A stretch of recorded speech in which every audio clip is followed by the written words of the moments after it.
हाँ, अस्सलाम वालेकुम। क्विक सी वीडियो। कुछ लोगों ने पूछा जी कि पेशाब की जो शुगर है और खून की शुगर में क्या फ़र्क है। पाकिस्तान में अभी तक जो लोग थोड़े पुराने ख्यालात के हैं या नई साइंसी तहकीक से उनका वास्ता नहीं है, वो भी तक यही समझते हैं कि शायद एक शुगर पेशाब की होती है और एक शुगर खून की होती है। तो उस बारे में मैं वजाहत कर दूं। तो बेसिकली आपका जो नॉर्मल ब्लड शुगर लेवल है, नॉन डायबिटिक का जिसको शुगर नहीं है, वो आपका तकरीबन 80 और 90 के दरमियान होता है 24 आवर्स। सिर्फ खाने के 1 या 2 घंटे बाद वो, अगर आपको शुगर नहीं है तो हो सकता है 110 तक चले जाए, इससे ज़्यादा ऊपर नहीं जाता। अब जब आपकी शुगर, खाने के बाद आप कार्बोहाइड्रेट्स खाते हैं और आपको शुगर है, डायबिटीज़ है आपको, तो वो 110 से बहुत ऊपर चली जाती है। तो जब तक तो वो 110, 20, 30, 170, 80 तक रहती है, तो उस वक्त तक जिस्म जो है वो उसको इंसुलिन से कंट्रोल करने की कोशिश करता है।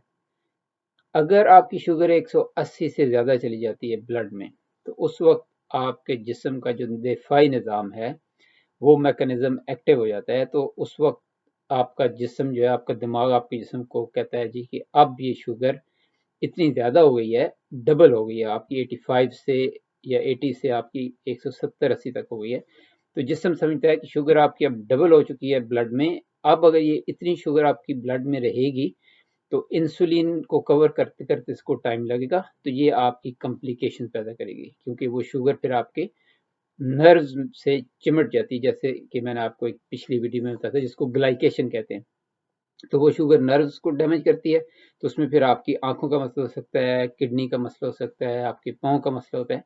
तो दिफाई निज़ाम एक्टिव हो जाता है जिस्म का। 170-80 मिलीग्राम पर डेसीलीटर जब आपकी शुगर पहुंचती है, तो उस वक्त आपका ब्रेन, आपका जिस्म जो है वो आपके गुर्दों को गाइड करता है कि अब इस शुगर को आप किसी तरीके से भी जिस्म से निकालें। तो इससे अंदाज़ा लगा सकते हैं आप कि ज़्यादा शुगर जो है कितनी ख़तरनाक है, कि इवन आपका जिस्म दिफाई निज़ाम में चला जाता है। और जो ही आपकी शुगर 170-80 से क्रॉस करती है ब्लड में, तो आपके गुर्दे उस शुगर को ब्लड से निकाल कर पेशाब के रास्ते बाहर फेंकना शुरू कर देते हैं।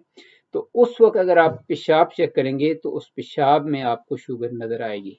तो उसको हम कहते हैं पेशाब वाली शुगर। ये पुराने ज़माने में, मुझे याद है, मेरे वालिद साहब भी मरहूम मगफूर, वो स्ट्रिप से चेक करते थे, छोटे पेशाब के अंदर स्ट्रिप डाल के कलर चेक करते थे। तो कलर अगर चेंज हो गया तो उसमें डिग्रीज थी कि 180 से ऊपर 120, सॉरी 180 से 220, 250, 300, इस तरह की डिग्रीज होती थी।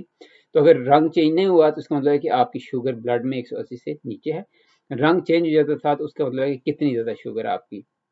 तो अभी चूंकि नया ज़माना है, अब तो वो स्ट्रिप्स आ गई हैं ब्लड वाली, तो शुगर जो है पेशाब से तो कोई, आई डोंट थिंक कि कोई चेक करता होगा। लेकिन पेशाब में अगर शुगर आपको नज़र नहीं आती तो इसका ये मतलब नहीं कि आपकी शुगर कंट्रोल है। इसका मतलब यह है कि आपकी शुगर 180 से ऊपर नहीं है। लेकिन 180 से नीचे का ये मतलब नहीं है कि अगर आपकी शुगर 120 और 180 के दरमियान है तो ये हेल्थी है या ये आपको नुकसान नहीं देगी। ये भी नुकसान देगी, आपको लॉन्ग टर्म में प्रॉब्लम करेगी। लेकिन ये इतनी ज़्यादा नहीं है कि आपका जिस्म दिफाई निज़ाम में नहीं जाता, वो समझता है कि आपकी इंसुलिन को कंट्रोल कर लेगी। तो ये फ़र्क है बेसिकली पेशाब वाली और ब्लड वाली शुगर में। तो आप कोशिश करें, अगर आप डायबिटिक हैं तो आपकी शुगर 120 से ऊपर नहीं जानी चाहिए खाने के बाद, और नॉर्मल खाने के अलावा 2-3 घंटे बाद। और फास्टिंग आपकी शुगर कोशिश करें कि 100 से कम रहे, 90 से कम रहे, तो फिर आपको कोई मसला नहीं, फिर आप डायबिटिक नहीं है। तो जो मेरी रिसर्च के मुताबिक, जो मैंने स्टडीज़ की हैं, जो पेपर्स पढ़े हैं, तो मेरा अपना ये ख्याल है कि 100% लोग जो है अपनी डायबिटीज़ को कंट्रोल करके नॉर्मल ज़िंदगी गुजार सकते हैं। उसमें तकरीबन 20% वो हैं जिनकी शुगर थोड़ी बिगड़ चुकी है, तो वो इंसुलिन की वजह से इसको सेट कर सकते हैं, कोई मसला नहीं है। तकरीबन 30% वो लोग हैं जो मेटफॉर्मन और थोड़ी बहुत दवाओं से शुगर अपनी कंट्रोल करके नॉर्मल ज़िंदगी गुजार सकते हैं। और 50% लोग ऐसे हैं जो सिर्फ हमारी इन गाइड्स को सुने और डाइट जो हमने बताई है एक वीडियो में डायबिटीज़ वालों को, उसको फॉलो करें। तो 50% लोग बगैर अद्वियात के, बगैर इंसुलिन के अपनी शुगर रिवर्स कर सकते हैं, कंट्रोल कर सकते हैं और बिल्कुल नॉर्मल ज़िंदगी गुजार सकते हैं। तो यही मिशन है हमारा, इसमें आप हमारा साथ दें, इस वीडियो को शेयर करें, چینل کو سبسکرائب کریں اور ہم آپ کو تازہ انفارمیشن دیتے رہیں گے، اور یہی مشن ہے کہ ہر بندہ جس کو شوگر ہے پاکستان میں اس کو آگاہی ہو اور شوگر سے ہم پاکستان کو نجات دے دیں، جتنی اس کو کم کر سکیں پاکستان میں، یہی ہماری کوشش ہے، یہی ہمارا مشن۔ ٹھیک ہے جی، تھینک یو ویری مچ، ملتے ہیں انشاءاللہ نیکسٹ ویڈیو کے ساتھ۔ السلام علیکم۔